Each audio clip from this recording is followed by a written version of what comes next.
Hello, my YouTube friends. Thanks for joining in tonight.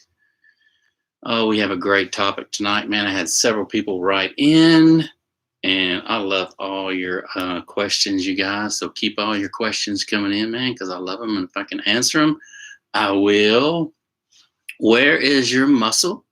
Where is your money? Is it on the wall? So tips on starting out. Oh, I had to do this tonight, man. I was going to do another show on masking because I had a few questions on that. But this one, I had a few questions on the topic tonight. And I just want to go over this and reiterate how important and imperative it really is, it truly is, you guys, to fix your sound in your room first, man. I don't know what it is about many of us, including myself, who actually spend a lot of money on all this recording gear, nice monitors. As you can see, I have two sets back here, preamps, microphones, and all these things are essential for having a great sound in your recording studio, whether it's broadcasting or whether it's just recording or mixing. You're going to need nice equipment to produce nice sound. Man, I got to take a breather on that one, man, because simply I know I was one of those who actually spent a lot of money on monitors in the beginning. And actually, not that it hurts to go ahead and do that, but every one of us, or many of us, always fall back to, man, why can't I get a good mix in my room? Or why doesn't my room sound good? Or why am I getting all these reflections and off the walls? And I'm hearing the room instead of hearing my speakers. And I need to be hearing my speakers. You need to be hearing your speakers in your room, in your studio instead of your room. And so what happens is all these sound waves comes out of your speakers and hit the back wall first and create more bass, pushing forward in your face. And then all these reflections start happening in the room, within the room. And you can actually listen to a mix that you've done up close. It might sound great. Step back at the other end of the room, even closer to the corner of the room, and it's going to sound like, man, there's tons of bass, way more bass than you anticipated, because what happens is these low frequencies actually build up in the corners of the room, and it can deceive your ears, man. It's so frustrating too, man, when you actually think you have a good mix going for yourself, and you actually get out and burn it on a CD or MP3, whatever you're downloading it on, and go out to your vehicle and listen to it in your vehicle or any other device. You go, man, that's not the mix that I was hearing in my studio. What the heck's going on? And trust me, I am one to, I was a slave to that for a few years until finally I actually put some money on my walls, man.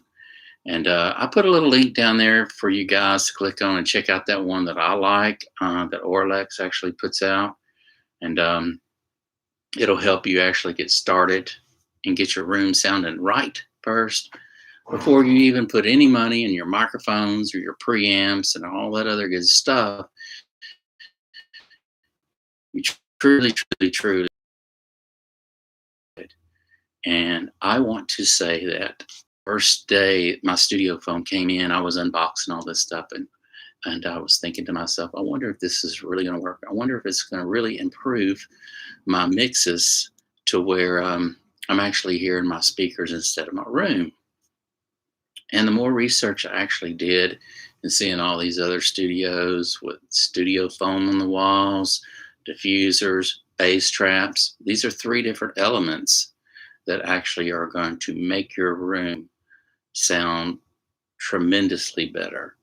And I remember pulling the Studiofoam out of my boxes and getting it all out. And I actually ordered quite a bit. I want to say I ordered $1,400 or $1,500 worth at the time, and got it all in. And started putting piece by piece up on the wall. And I have a few more videos out on actually where to strategically place your studio foam. So if you want to go back and check out some of the other videos I did on that, I think you'll find it very beneficial. It's something that you truly don't want to lack on. And that's why I really wanted to put the title, Where's Your Money? Where's Your Muscle?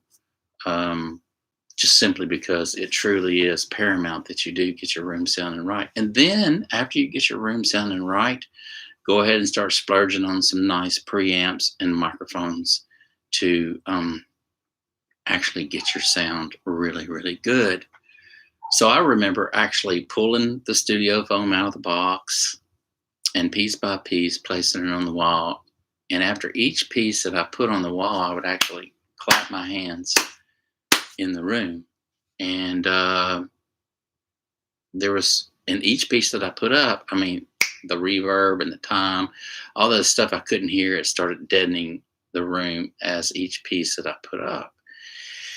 Man, that was the best investment that I ever could have made. It saved me many, many, many frustrating hours of trying to get my mix right. And I don't really think it was so much me. I was just hearing the room instead of my speakers. And many of us can probably vouch for this. You know, we think, oh man, if we can get a good set of monitors and I can get some good microphones and nice preamps, then I'm actually going to be able to do some good work and start to hear the difference in my recordings and my mixes and everything else. But trust me, just trust me on this.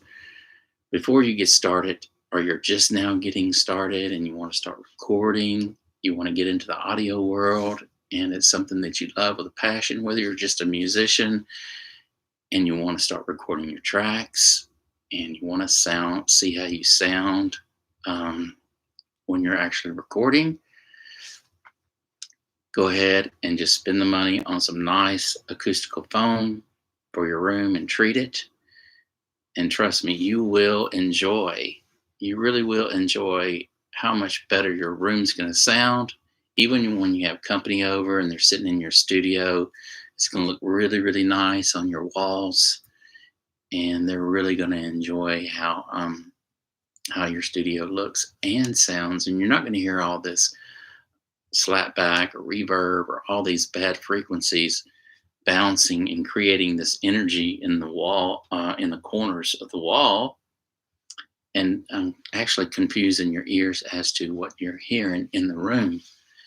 And I can't tell you how many restaurants I go in that truly, truly a salesman actually needs to go and sell these people diffusers and sound absorbers in these restaurants, simply because if you get a few people in there, and let's just say you have a restaurant that there's tables all scattered out in this one room, and it's high ceilings and just pretty much, equal sides to the room all the way around, you're going to hear tons of noise. You're going to hear everybody, even the cooks in the back room, plates dropping, people talking.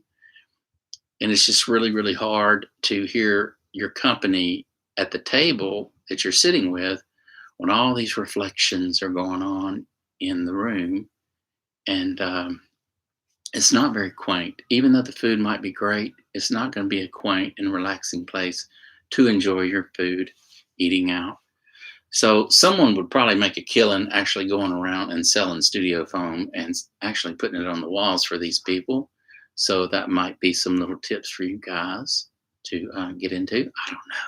I don't know what you do for a living, but I'm just trying to help you out in your studio, which is the most paramount place to put the studio foam if you're going to be doing any mixing or even doing any podcast. If you're a guy who actually likes to get on and make YouTube videos like me, I like to get on here and share some information that I've learned through the years with you guys and give you a jump start as to hoping that we all can make some better decisions on studio equipment and better decisions on getting better sound in our studio.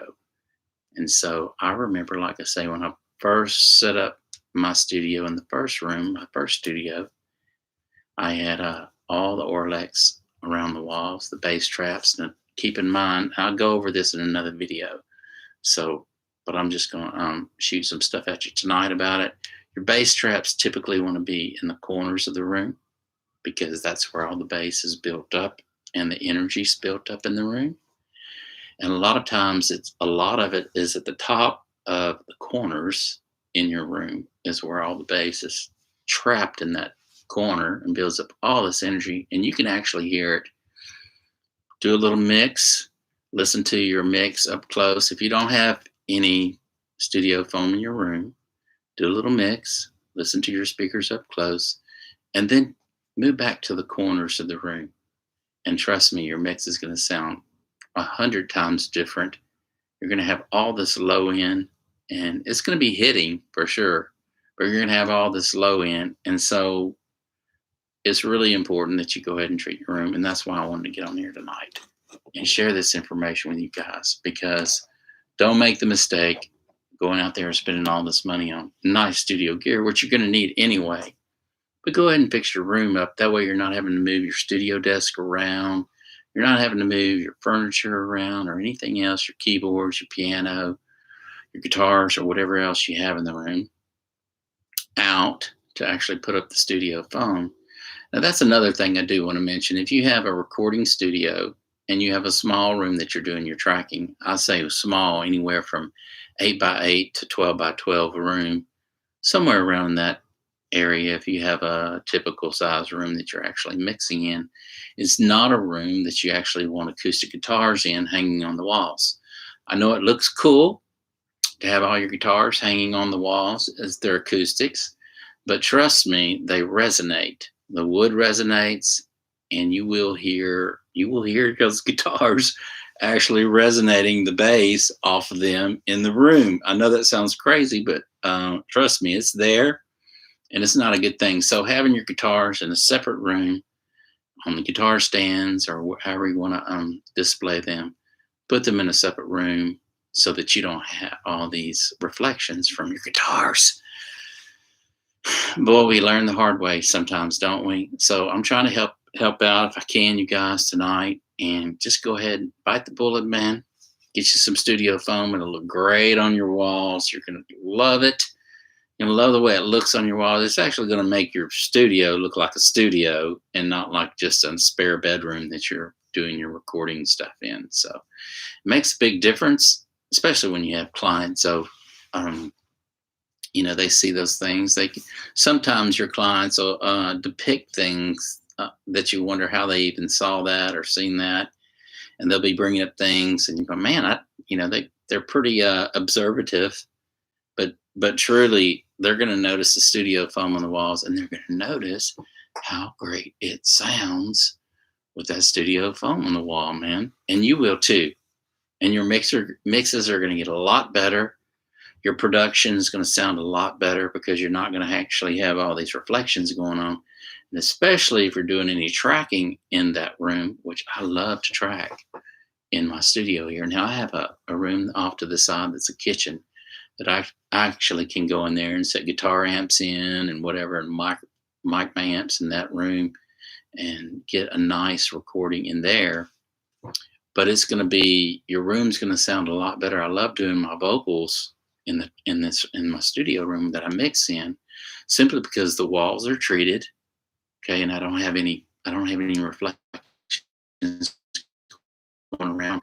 And I'll typically set my microphone somewhere around the center of the room or off at least 5 feet from the walls in here.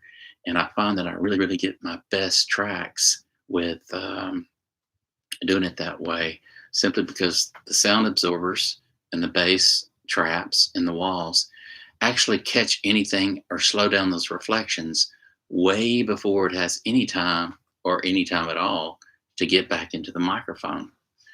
And so I find that not being, with headphones on, I like to track without them if I can, without my headphones, typically because you're going to hear, it's going to sound more natural to you to sing in your microphone, listening to the monitors come out of your speakers.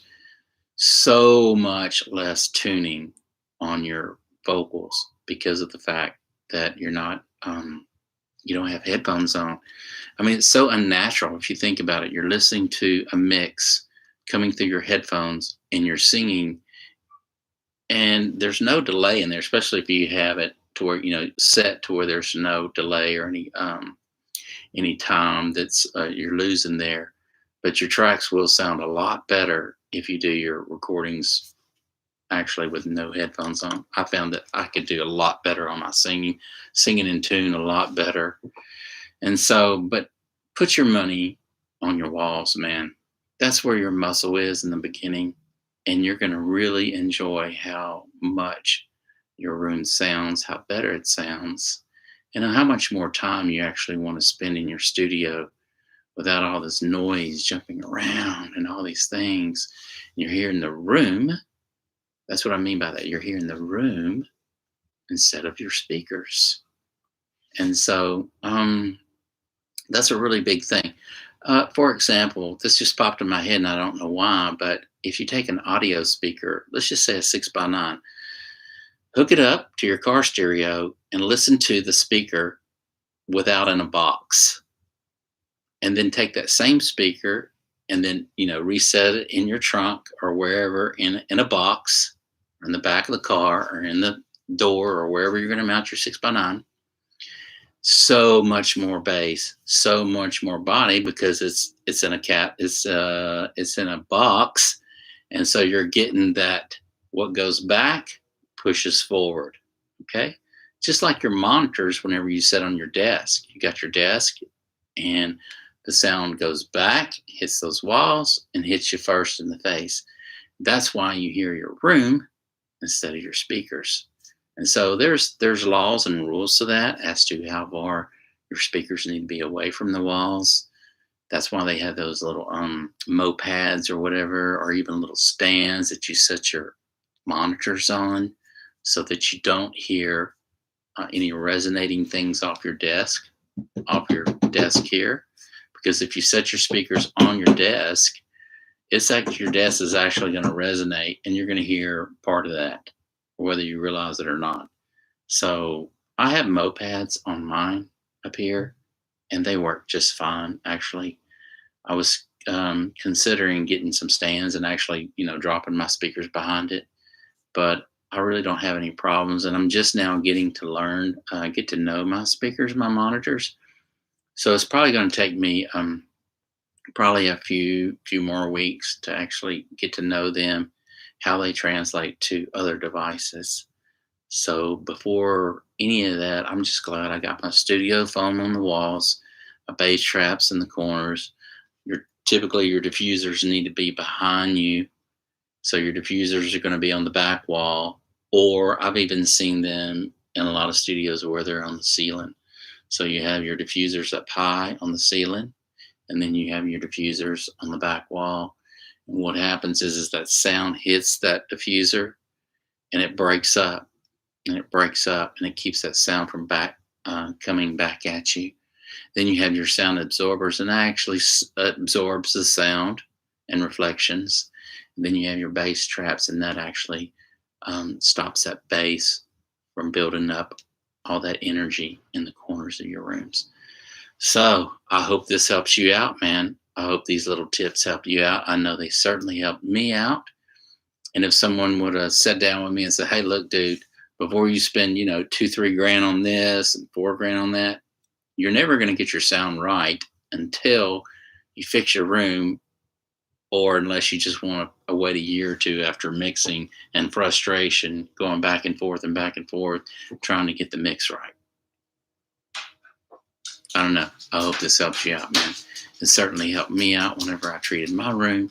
So hey, Ruby, my little dog Ruby just came in. So I want to encourage all of you to fix up your studio. Order some studio foam, man. I put a link down there below. Go ahead and order it. They'll send it right to your door. It's from Amazon. Send it right to your door, man. I think it's like 3-day delivery or whatever. And it's easy. It comes in a nice box, a little package. It'll tell you how and where to do all this and set your studio foam up. And Also, another cool little tip I want to tell you. Don't do what I did. I actually got my studio foam in and used liquid nail and put it on my studio wall in the idea that I wasn't ever going to move.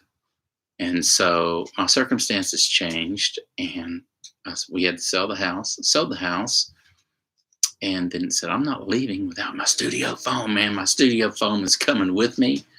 And it's going to go on my next studio. So whenever I went to pull the studio foam off the walls, it literally took a lot of the sheetrock off with it. And I had to plaster and redo the walls and everything like that. So here's the tip that's going to save you a lot of time, especially if you're in an apartment and you know you're going to be moving, but you want a studio.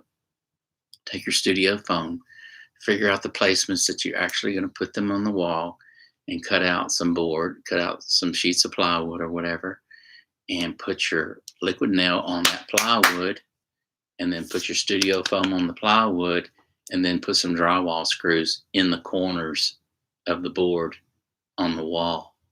That way, if you move or have to move, zip, zip, zip, zip, screws come out. There's your studio foam. The walls are fine, and your landlord or whoever won't be getting on you, man.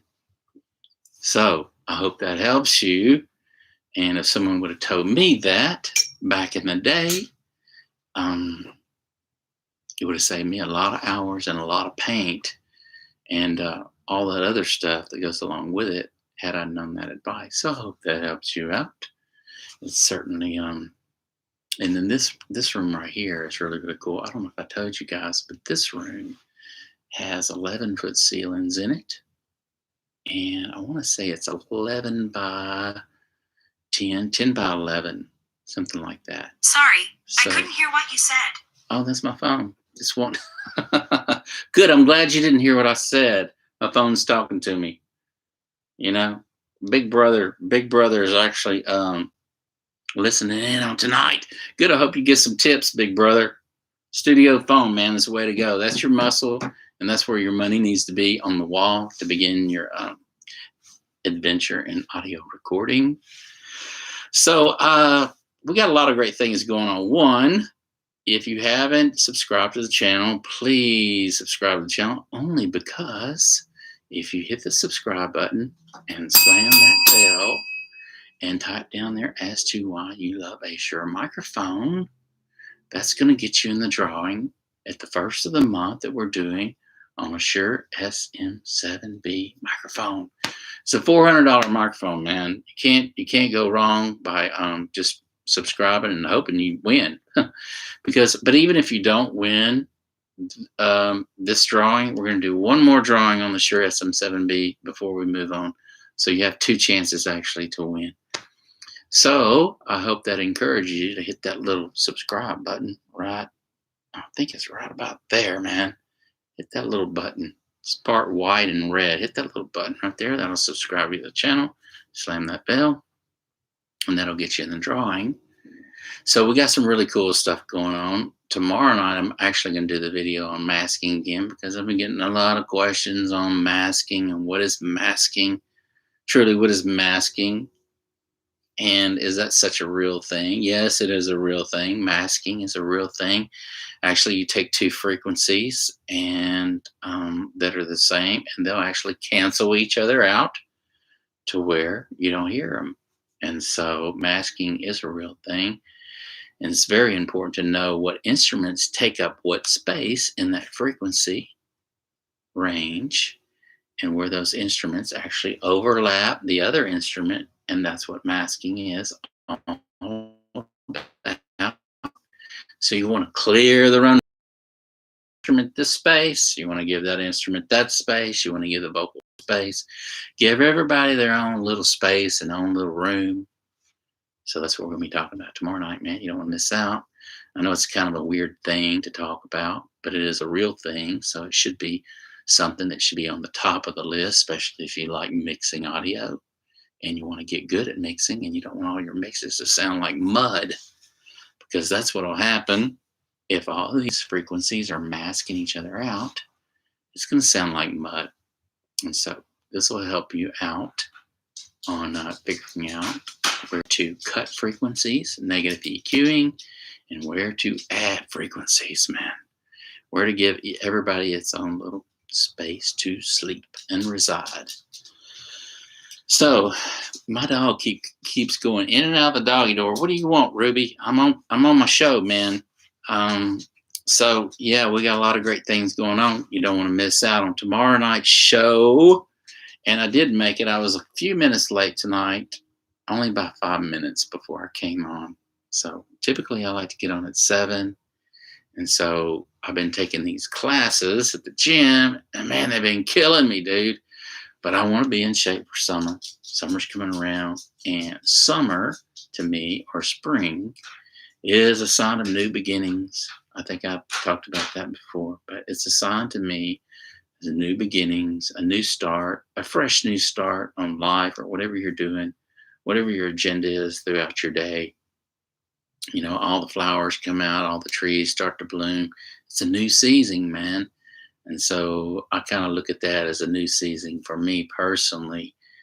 And it just gets me motivated, and it gets me to have something to look forward to. And the sunshine and just the fresh air and all that good stuff, man. So with all this stuff that's going on out there with this COVID and all these things, weird things that's happening throughout the world, I want to encourage you to get in your studio, man. And don't let all this stuff get you down. Don't let it weigh you down, because we're all in this together. We all breathe the same daggum air. And so, and we're all going to go back down to the ground and to the dust. So I want to encourage each and every one of you, man, while you have this time in your life, enjoy what you do. And if you love recording or mixing or playing guitar or anything to do with audio, do it with a passion, do it with all your love, and with every breath that you got, put all you can into it and have fun, man. And so that's what it really is all about, man. And never give up, never give up. And so I encourage all of you guys out there to get in your studio, crank up your bass guitar, if that's what you play, or your guitar, and actually hit that record button. It's usually a little red button, and hit that little red button and actually start recording some tracks. Even if you're just practicing your scales, record you practicing your scales and just see how you sound practicing your scale, how fluid it is, and how smooth it is from up and down the scale. And that's a great place to start to get you in the studio and start recording again, man. Get in the studio and start recording, because I know you guys love recording, or you wouldn't be here checking out my show every night that I get on at 7. You wouldn't be here along with me. If you didn't like audio recording or anything to do with music, you wouldn't be on here. Speaking of music, are we ever going to get back to going to concerts again? You know, I have a great friend. His name is Dennis, and he is an audio recording engineer. And so many people are wondering when, you know, he actually does mixing for big people, you know, big concerts and all kind of cool stuff like that. Wouldn't that be cool to do something like that, to have that job? But he does that, and he actually, great guy, man, just super knowledgeable, and I actually met him on this channel here. And but I'm just wondering, when are we going to be able to actually go to a concert again, man? Somebody needs to let the floodgates down so all of us can go enjoy some live music, because there's nothing really better than live music. I know I love live music, man. Something about just going and everybody there, and the music's loud, and, you know, 250 hertz is hitting you right in the chest, and you really feel it right in the center of your chest. And, you know, the sound engineer guy, he's got it going on. He knows his stuff, and he's actually getting the sound going on. And you get to walk around and check him out, check out the band and all that cool stuff, man. It's just great. I love concerts. One of the funnest concerts that I actually went to in my time, I want to say, you know, in the 80s or 90s was probably when I was really attending a lot of concerts. One of the loudest concerts I seen was Ozzy Osbourne, and he was so loud that they didn't want him to come back to our community and play anymore. They actually kicked him out of the arena. It's crazy, man. But that was the loudest concert that I ever went to, and it was really, really great. But one of the funnest concerts I actually went to was, I have to say, Poison.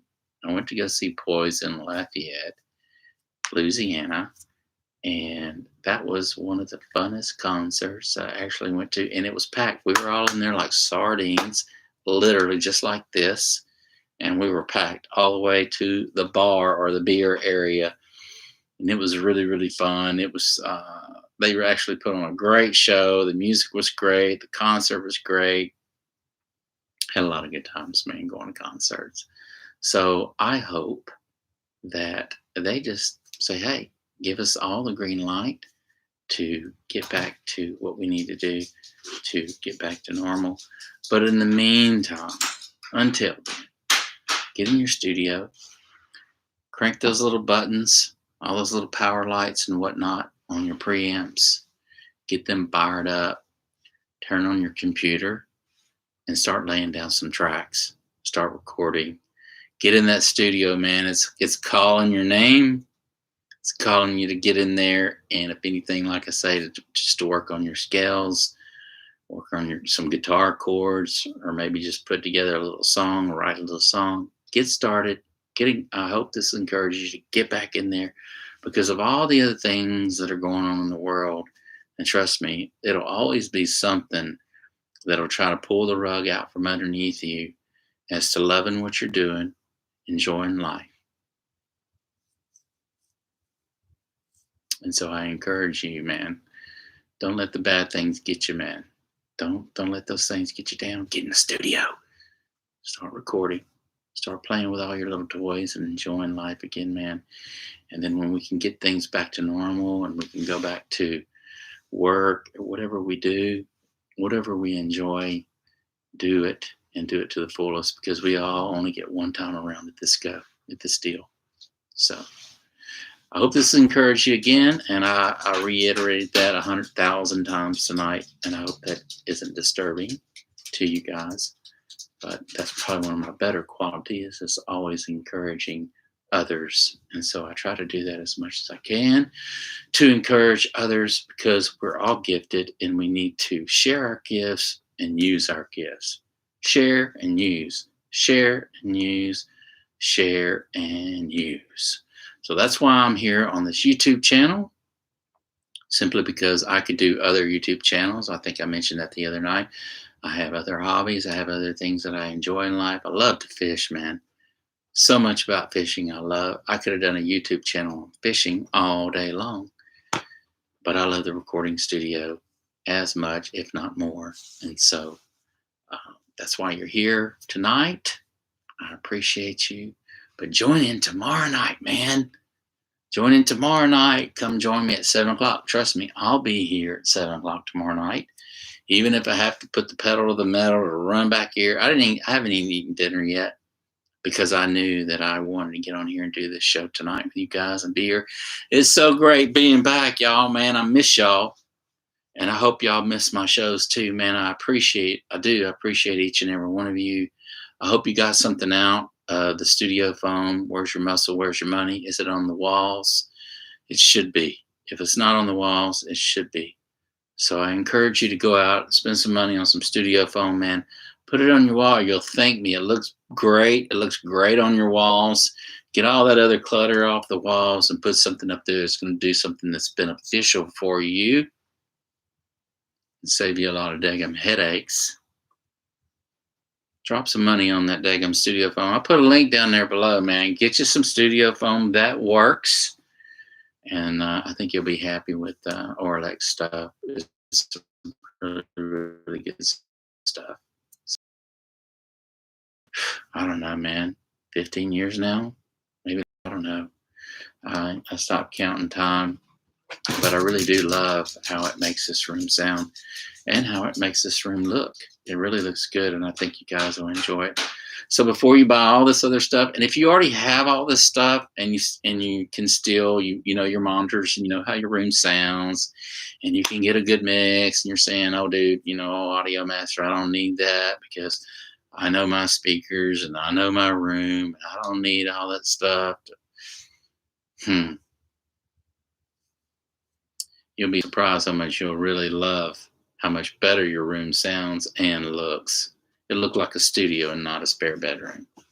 So I hope that encourages you to go out and get you some. And I hope you join me again tomorrow night because we're going to have a good show tomorrow night.